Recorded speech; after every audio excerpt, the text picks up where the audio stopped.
चीन और नेपाल सीमा पर सेना और आईटीबीपी हाई अलर्ट पर। फाइटर जेट ने दूसरी बार भरी उड़ान। और प्रदेश में शनिवार को 45 और कोरोना संक्रमित मिले। मरीजों की संख्या 3093 पहुंची। 21 संक्रमित मरीज ठीक होकर हुए डिस्चार्ज। आप देख रहे हैं के न्यूज, खबरों का सारथी। रुख करते हैं खबरों की तरफ। उत्तराखंड की खबरों की तरफ रुख करेंगे। इससे पहले मुख्यमंत्री योगी आदित्यनाथ क्या कुछ कह रहे हैं, आपको सुनाते हैं। व्यापक पैमाने पर वृक्षारोपण का कार्यक्रम संपन्न हुआ।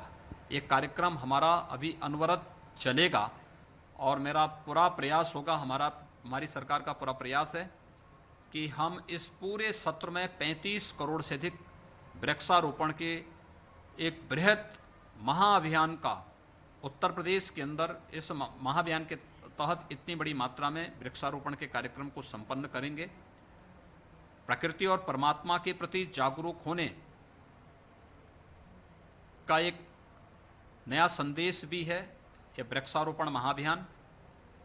कोरोना ने प्रकृति के प्रति और पर्यावरण के प्रति भी हम सबको बहुत कुछ सबक सीखने के लिए मजबूर किया है। तो स्वाभाविक रूप से एक स्वस्थ प्रकृति और पर्यावरण से ही एक स्वस्थ मनुष्य और एक स्वस्थ जीव सृष्टि के संरक्षण की हम परिकल्पना कर सकते हैं। और ये कार्यक्रम आज संपन्न हुआ है। मैं उन सभी को, जिन महानुभावों ने इस पूरे अभियान में अपना योगदान दिया है, उन सबको मैं हृदय से धन्यवाद देता हूं। वन विभाग को और वन विभाग से जुड़े हुए सभी अधिकारियों को, कर्मचारियों को, शासन से जुड़े हुए सभी विभागों को जिन्होंने बढ़ चढ़ करके रुचि ली है, और विभिन्न सामाजिक, सांस्कृतिक, व्यापारिक, राजनीतिक संगठनों के कार्यकर्ताओं को भी, स्वयंसेवी संगठनों के कार्यकर्ताओं को भी मैं इस महाअभियान का हिस्सा बनने के लिए हृदय से धन्यवाद देता हूं। गुरु पूर्णिमा की बधाई और शुभकामनाएं भी देता हूं।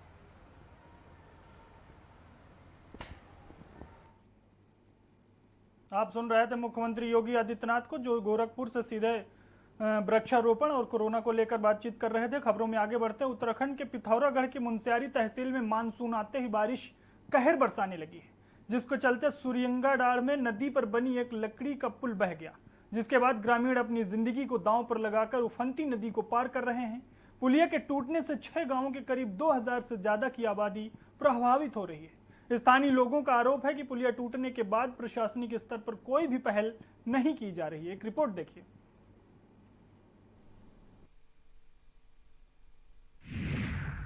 मानसून आते ही बारिश बरपा रही कहर, जान जोखिम में डालकर मौत का सफर। पुलिया टूटने से 2000 की आबादी प्रभावित। पुलिया टूटने के बाद उठानी पड़ रही परेशानी। प्रशासनिक स्तर पर कोई पहल नहीं।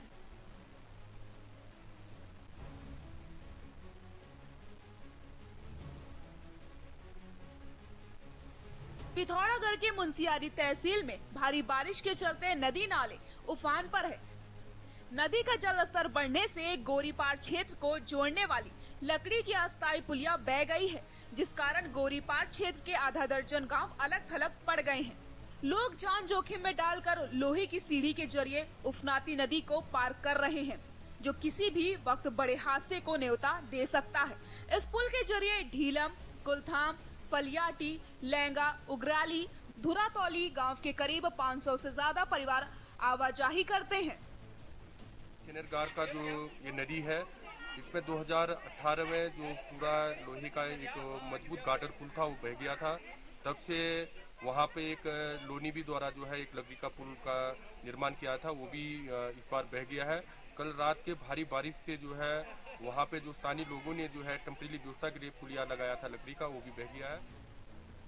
गोरीपार क्षेत्र को जोड़ने वाला पुल साल 2018 की आपदा में बह गया था। इसके बाद लोगों ने आवागमन के लिए लकड़ी की अस्थायी पुलिया बनाई थी, लेकिन नदी का जलस्तर बढ़ने से ये पुलिया भी बह गई है। वहीं स्थानीय लोगों ने प्रशासन पर क्षेत्र की अनदेखी का आरोप लगाया है। ऐसे में स्थानीय लोगों को मुसीबतों का सामना करना पड़ रहा है। अब देखने वाली बात यही होगी, आखिर कब स्थानीय लोगों को इस परेशानी से निजात मिलती है। देहरादून से के न्यूज इंडिया के लिए राजेश वर्मा की रिपोर्ट।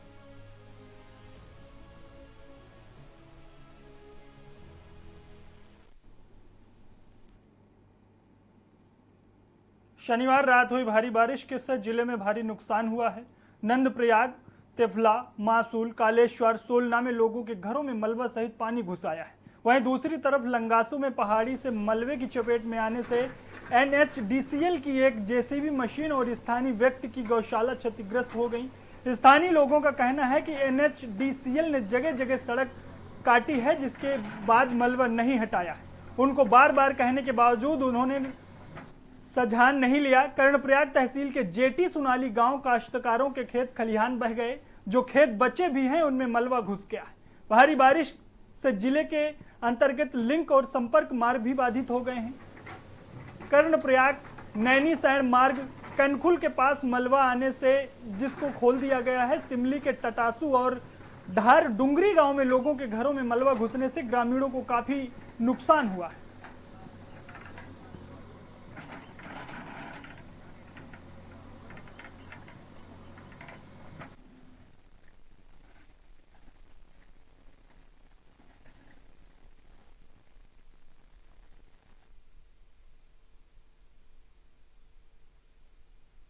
कल रात चमोली जिले के कर्णप्रयाग, लंगासू, कालेश्वर, सोलना में कुछ घरों में यहाँ पे पानी घुसा है। लोगों का कहना है कि NS ने समय रहते हुए ट्रीटमेंट नहीं किया, इसके चलते यहाँ पे उनके घरों में पानी घुसा है।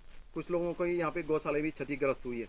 इसको लेकर के स्थानीय लोगों के साथ में नंदप्रयाग की चेयरमैन, उप जिलाधिकारी कर्णप्रयाग वैभव गुप्ता और राजस्व विभाग की टीम ने दौरा किया है। चमोली से के न्यूज़ के लिए अनिल राणा। जहां उत्तराखंड और केंद्र सरकार रुड़की को गांव से शहर तक संपर्क मार्गों को जोड़ने की कवायद में जुटी है, वहीं रुड़की का टोडा कल्याणपुर गांव के लोग सेना द्वारा गेट बंद किए जाने से कच्चे रास्ते और कीचड़ में चलने को मजबूर हैं। आलम यह है कि गांव में बड़े वाहन से लेकर ई-रिक्शा तक भी नहीं पहुंच पा रहे हैं। खासतौर से शहर में जाने के लिए किसी तरह की भी कोई सुविधा नहीं है। देर शाम आर्मी गेट के सामने सैकड़ों ग्रामीणों ने उत्तराखंड सरकार और प्रशासन के खिलाफ मोर्चा खोलते हुए जमकर नारेबाजी की। ग्रामीणों का आरोप था कि कई बार जनप्रतिनिधियों से लेकर सरकार के नुमाइंदों तक वो रास्ते को लेकर गुहार लगा चुके हैं, लेकिन सिवाय कोरे आश्वासनों के कुछ हासिल नहीं हुआ है।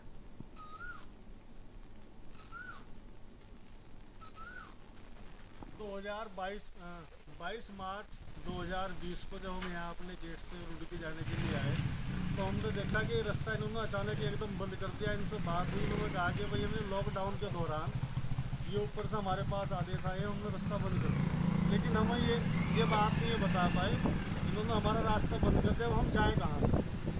रेलवे लाइन के बराबर में वो रेलवे की ज़मीन पड़ी हुई है। राज्य सरकार द्वारा प्रदेश में अटल आदर्श विद्यालय योजना शुरू की जा रही है। इसी के चलते आज शिक्षा मंत्री अरविंद पांडे ने प्रदेश भर में बनाए जा रहे 190 अटल आदर्श विद्यालयों के अधिकारियों के साथ वीडियो कॉन्फ्रेंसिंग के जरिए बैठक की। इस दौरान शिक्षा विभाग के अधिकारियों को मंत्री द्वारा जरूरी दिशा निर्देश दिए गए। दरअसल राज्य सरकार द्वारा सूबे में प्रत्येक ब्लॉक से 2 अटल आदर्श विद्यालयों की योजना तैयार की जा रही है, जो कि CBSE से मान्यता प्राप्त होंगे, जिसमें बच्चों को सभी तरह की सुविधाएं दी जाएंगी। आज शिक्षा मंत्री ने सभी 190 विद्यालयों के शिक्षकों के साथ इस बारे में चर्चा की और साथ ही जल्द से जल्द योजना को धरातल में उतारने के निर्देश दिए हैं।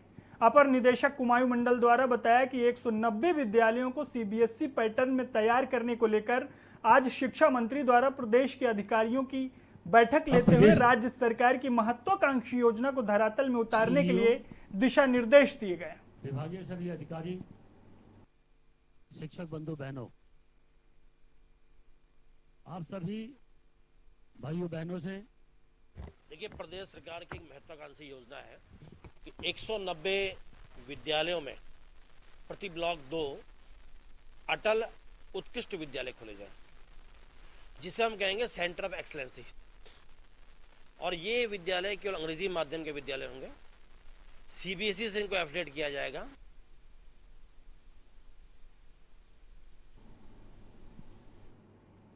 और यहां पर रुकते हैं एक ब्रेक के लिए। ब्रेक के बाद जल्द हाजिर होते हैं।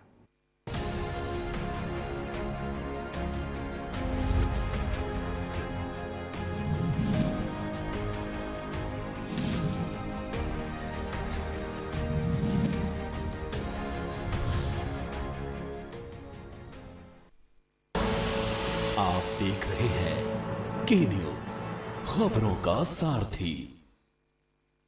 मुख्यमंत्री लाए हैं प्रदेश के युवा और उत्तराखंड लौटे प्रवासियों के लिए मुख्यमंत्री स्वरोजगार योजना। इस योजना के तहत प्रदेश के कुशल और अकुशल दस्तकार, काश्तकार, हस्तशिल्पी और बेरोजगार युवा कोई भी कारोबार शुरू कर सकते हैं, जैसे मुर्गी पालन, डेयरी खोलना, खुद का मिल्क बूथ शुरू करना, मछली पालन, ढाबा, रेस्टोरेंट, दुकान खोलना, ब्यूटी पार्लर आदि। इस योजना के तहत पात्र आवेदकों को राष्ट्रीयकृत बैंकों, सहकारी बैंकों और क्षेत्र ग्रामीण बैंकों से लोन मिल सकेगा। लोन पर सब्सिडी भी मिलेगी। मैन्युफैक्चरिंग क्षेत्र में अधिकतम 25 लाख और सर्विस सेक्टर में अधिकतम 10 लाख तक का लोन मिल सकता है। सीमांत क्षेत्र में मैन्युफैक्चरिंग प्रोजेक्ट लगाने के लिए 25 लाख पर 25% यानी 6.25 लाख की सब्सिडी मिलेगी। इसी तरह दूरस्थ पहाड़ी जिलों में 10 लाख की परियोजना पर 25% यानी 2.5 लाख की सब्सिडी मिलेगी। इसी तरह बी श्रेणी के जिलों में ये सब्सिडी 20% है, जबकि मैदानी क्षेत्र में 15%। सामान्य श्रेणी के आवेदक को लागत के 10%, जबकि अन्य श्रेणी के आवेदक को 5% मार्जिन मनी जमा करनी होगी। तो आइए मुख्यमंत्री स्वरोजगार योजना अपनाएं और राज्य के विकास में भागीदार बने। योजना की अधिक जानकारी के लिए आप इन नंबर पर कॉल कर सकते हैं।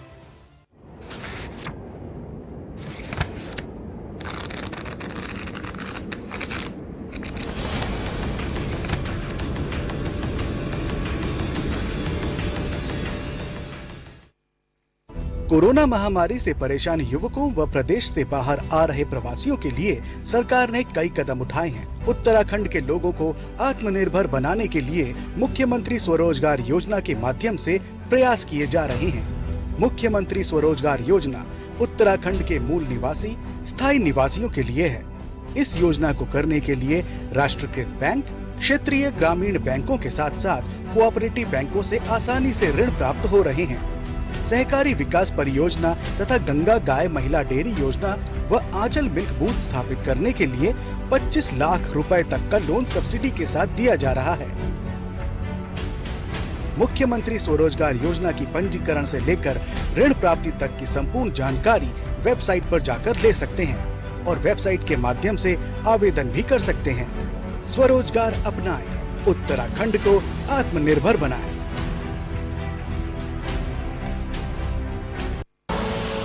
आप देख रहे हैं की न्यूज, खबरों का सारथी।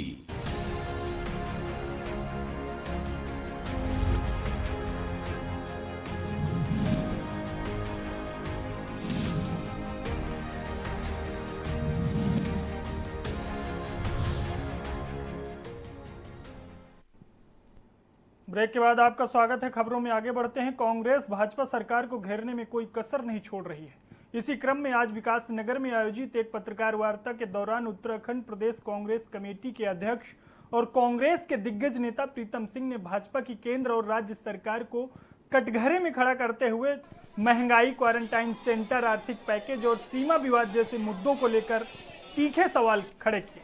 प्रीतम सिंह ने पत्रकारों को अपने संबोधन में कहा कि केंद्र की सरकार भाजपा सरकार हो या राज्य की भाजपा सरकार, दोनों ही हर मोर्चे पर विफल साबित रही है, जिस वजह से आज मित्र राष्ट्र भी हमसे आंखें दिखाने लगे हैं। कहा कि कोरोना वायरस के चलते पैदा हुए इस आपदा काल में भी भाजपा सरकारें जनता को राहत पहुंचाने के बजाय पेट्रोलियम पदार्थों के दाम बढ़ा रही हैं।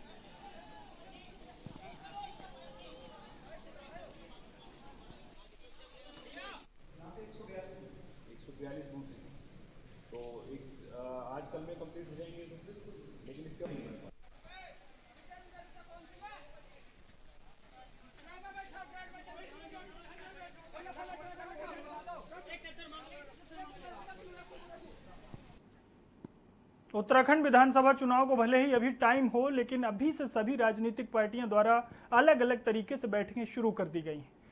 सीमांत क्षेत्र खटीमा विधानसभा 70 में आम आदमी पार्टी के नगर अध्यक्ष अनुज अग्रवाल की अगुवाई में उत्तराखंड प्रदेश अध्यक्ष और प्रदेश प्रभारी ने पहुंचकर 3 विधानसभाओं की संयुक्त पार्टी कार्यकर्ताओं की बैठक आयोजित की गई, जिसमें प्रदेश स्तरीय आम आदमी पार्टी के नेताओं ने मीडिया से मुखातिब होते हुए बताया कि 2022 विधानसभा चुनाव को लेकर उत्तराखंड में आम आदमी पार्टी बूथ स्तर पर प्रभारियों की नियुक्ति का काम कर रही है। वहीं आयोजित बैठक के दौरान उन्होंने बताया कि दिल्ली की तर्ज पर उत्तराखंड में भी आम आदमी पार्टी चुनाव लड़ेगी।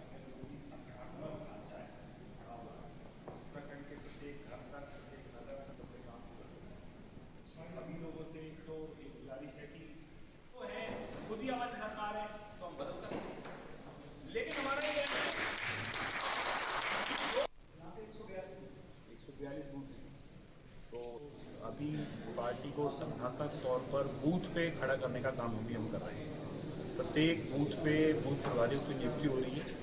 उत्तराखंड में लगभग 10,872 बूथ हैं और करीबन 3,500 बूथों के बूथ प्रभारी की नियुक्ति कर दी गई है।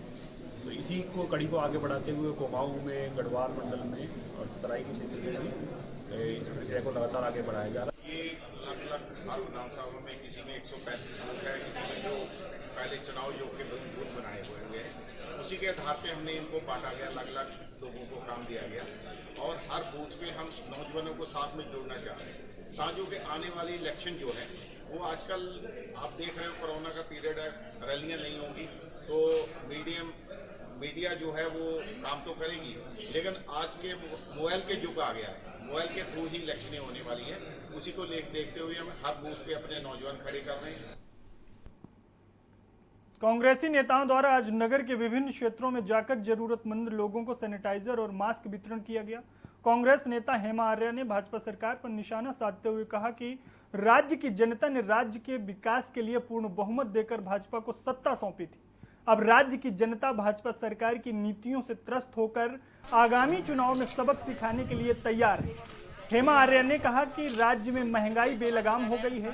बाहरी राज्यों से घर वापसी कर रहे प्रवासियों के लिए सरकार अभी तक कोई ठोस नीति नहीं बना पाई, जबकि कोरोना काल में कांग्रेसियों ने दूरस्थ क्षेत्रों में घर घर जाकर गरीब जनता को राहत सामग्री वितरित की है। कांग्रेसी कार्यकर्ताओं ने सैनिटाइजर बांटने के साथ मास्क लगाकर कोरोना जैसी वैश्विक महामारी को भारत से मुक्ति दिलाने के लिए लोगों को जागरूक भी किया। चलते रहो भाई, चलते रहो, सब क्या आ रही है, आगे आगे थोड़ी आएगी। रिवर्स हुए हैं, इनको रोजगार के लिए सरकार कोई काम नहीं कर रही है, इनके लिए अपने परिवार को पालने के लिए बहुत परेशानी हो गई है। इनके पास बच्चों को पढ़ाने के लिए परेशानी है, फीस देने के लिए परेशानी है, खाने के लिए इनके पास राशन नहीं है। तो इनको रोजगार सरकार दे और नहीं तो 2022 में सरकार जनता इनको सबक सिखा देगी। इनको 57 सीट यहाँ की जनता, उत्तराखंड की जनता ने 57 सीट देकर इनको पूर्ण बहुमत से जीता है। आज ये उनकी बात नहीं कर रहे। और यहाँ पर रुकते हैं एक ब्रेक के लिए, जल्द हाजिर होते हैं।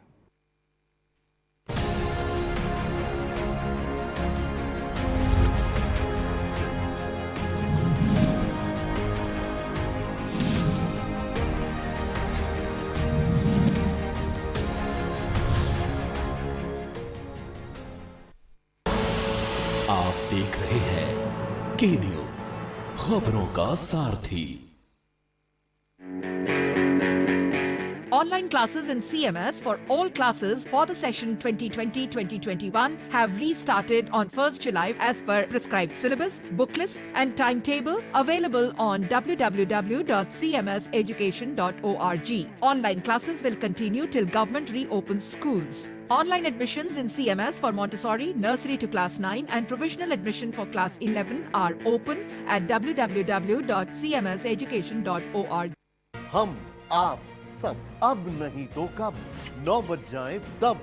बहुत हुई राजनीति की माया, हम बताएंगे कि आपके हिस्से में क्या आया। फिक्र आपकी, सोमवार से शुक्रवार रात 9 बजे। TV9 भारतवर्ष, अब तो सब देख रहे हैं।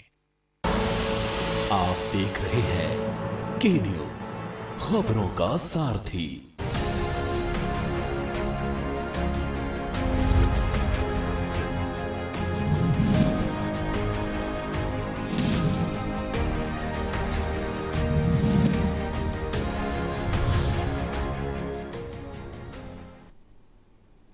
ब्रेक के बाद आपका स्वागत है। खबरों में आगे बढ़ते हैं। कोरोना के बाद अब डेंगू के लिए स्वास्थ्य महकमा मुस्तैद दिखाई दे रहा है। ऊधम सिंह नगर जिले में 3 अस्पतालों में एलाइजला टेस्टिंग मशीन को लगा दिया गया है, साथ ही एलाइजला की कीटों को भी व्यवस्था कर दी गई है। आपको बता दें कि वैश्विक महामारी कोरोना के साथ साथ अब लोगों को डेंगू का डर सताने लगा है।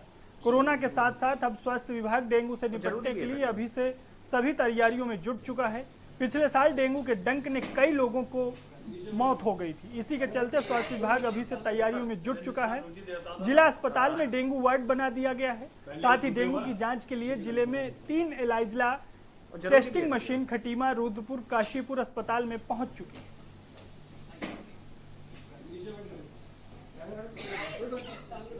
कि आप लोग को विदित है, गत वर्ष बहुत ज़्यादा डेंगू का प्रकोप हुआ था।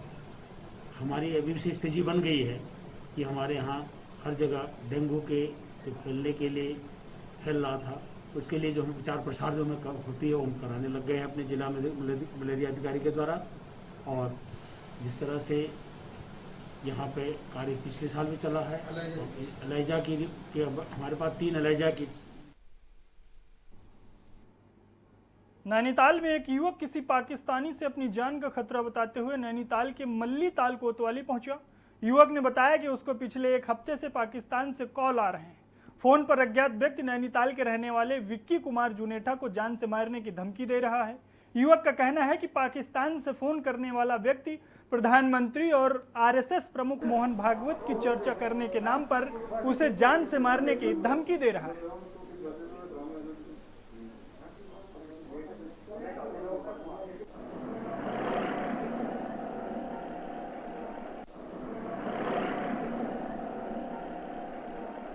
कुछ नहीं ऐसा है कि कुछ फेसबुक वगैरह पर जो भी मतलब इस समय एक्टिव हैं उसमें जो पाकिस्तान नंबर है, ये 92 जो है +92 जो पाकिस्तानी नंबर है, तो उस वजह से मतलब ताकि हम डेमोलाइज किया जा सके जो सरकार के पक्ष में लिख रहे हैं उन लोगों के लिए, तो उस हिसाब से इन लोगों कोई धमकी दे रहा होगा।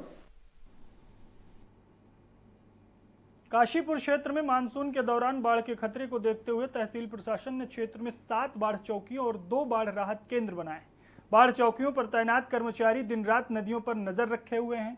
काशीपुर तहसीलदार विपिन चंद्र पंत ने बताया कि क्षेत्र में बाढ़ की स्थिति से निपटने के लिए 7 बाढ़ चौकियां बनाई गई, जिस पर 32 कर्मचारियों की 24 घंटे ड्यूटी लगाई गई है। चौकियों पर तैनात कर्मियों को 24 घंटे मोबाइल ऑन रखने और निरंतर उच्च अधिकारियों के संपर्क में रहने के निर्देश दिए गए। इसके अलावा अति संवेदनशील बाढ़ चौकी राजकीय प्राथमिक विद्यालय मिस्सरवाला और प्राथमिक विद्यालय दभौरा मुस्तकहम अजीतपुर में वायरलेस सेट उपलब्ध कराए गए हैं। तहसील पंत ने बताया कि इसके अलावा 2 बाढ़ राहत केंद्र नवीन अनाज मंडी समिति और किसान इंटर कॉलेज कुंडेश्वरी को बनाया गया है। साथ ही बताया कि आपदा से निपटने के लिए एसडीआरएफ में 40 लाख रुपया आ चुका है।